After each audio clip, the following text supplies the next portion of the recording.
کیا آپ یہ بات جانتے ہیں کہ دنیا میں حج کا سلسلہ کب سے شروع ہوا اور آدم علیہ السلام نے کتنے حج فرمائے؟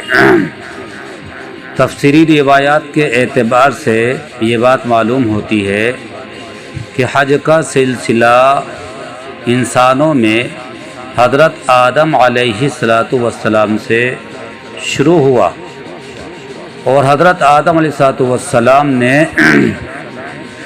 ہندوستان سے چل کر 300 حج کیے اور 700 عمرے کیے۔ روایت میں یہ آتا ہے جو کہ حضرت ابو ہریرہ رضی اللہ تعالیٰ عنہ سے روایت ہے کہ جب سیدنا حضرت آدم علیہ السلام حج کے مناسک سے فارغ ہوئے تو بارگاہ خداوندی میں عرض کیا کہ اے رب، ہر عمل کرنے والے کو بدلہ ملتا ہے، ہمارے لیے کیا فیصلہ ہے؟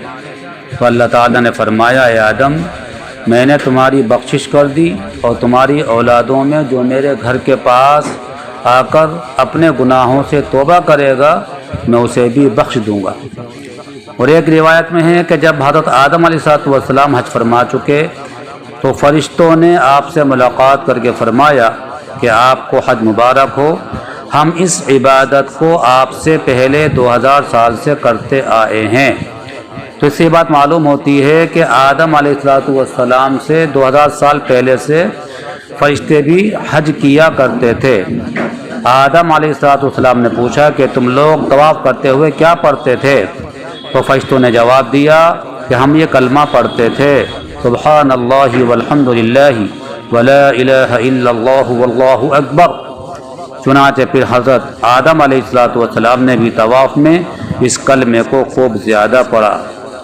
ہیلو گائز، آپ سے گزارش ہے کہ ہمارے چینل کو لائک کریں، سبسکرائب کریں اور دین کی بات کو پھیلانے کی نیت سے شیئر بھی کریں۔